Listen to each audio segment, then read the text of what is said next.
'Di ba nakaraan nag-post ako, nagpo-promote ng solar panel. Tapos may mga nababasa ako doon na ang tanong nila is, "Sir, kaya ba niya ng aircon?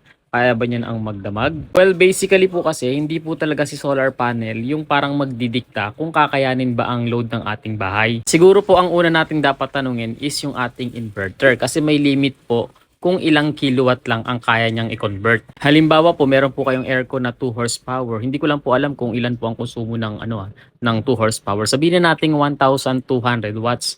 Pero ang inverter mo is 1,000 watts lang po. So ibig sabihin hindi po kaya ng ating inverter kasi ma-exceed na po yung limit ng conversion ng ating inverter. So ang 1,000 watts na inverter ay kaya lang pong mag-convert ng up to 1,000 watts na power. Ang 1,200 po na konsumo ng aircon ay sobra-sobra po sa kakayanan niya. Pero tandaan din po natin na ang mga inverter ay may continuous at peak power. Peak power po, ito yung kaya niyang isupply sa short period of time. Continuous power output naman po is ito yung kaya niyang isupply kahit na nakababad sa ganong wattage. Kadalasan naman po, yan ay nakasulat sa manual. Pero i-assume nyo na po na kung ano po yung kalahati ng pinaka-value ng inyong inverter, yun po ang continuous output. Though hindi naman po applicable yan sa lahat, pero mas magandang yun na po ang i-assume natin. Pero what if kung kaya ng inverter? Ang next na tanong natin is kaya po ba ng battery? Baka mamaya kasi kaka-open mo pa lang ng aircon mo, mga ilang minuto lang, naubos na yung laman ng battery. Kaya dapat mataas po ang capacity ng battery mo. Kung gusto mong tumagal ng magdamag, kailangan po is kakayanin niya. Isa pa sa i-consider natin sa battery is yung kanyang BMS kasi baka mamaya ang inaalaw lang ng BMS niya is nasa halimbawa 100 ampere lang.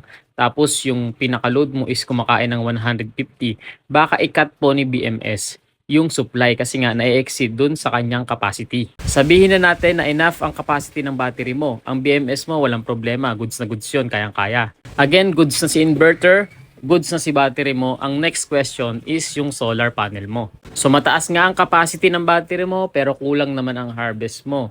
Sa maghapon, 1 bar lang ang na-charge mo, so wala rin. So kailan mapupuno ang drum kung ang supply ng tubig mo is patak-patak lang, parang ganun. Kaya dapat marami ka ring solar panel. Sapat na mapuno yung iyong battery sa maghapon. Kaya ano ang kailangan gawin? Dapat pasobrahan. So kung isang drum ang pupunuin mo, kailangan ang hahakutin mo isang drum at may sobra pa. At syempre kung sapat na ang solar panel mo, kailangan kaya ng MPPT mo i-convert papunta sa battery mo. Baka kasi sapat na yung iyong panel, sobra-sobra ni harvest mo, yun nga lang pagdaan sa MPPT, nalilimitahan kasi nga mababa yung yung pinaka-spec ng MPPT mo. Sa hybrid inverter naman is nakasulat naman doon, nakalagay naman doon kung ilang wattage yung kaya niya. So okay na rin ang solar charge controller mo, syempre kailangan din yung wire at saka breaker, tugma-tugma yan. Ibig sabihin ang mga components ng setup mo is kailangan tugma-tugma yan. So harmonized dapat sila. At kung nakatulong ang video na to, baka pwedeng palike. At ipalo mo na rin ako kung gusto mo ang mga ganitong content. Tapos order ka sa link ko ha. Bye!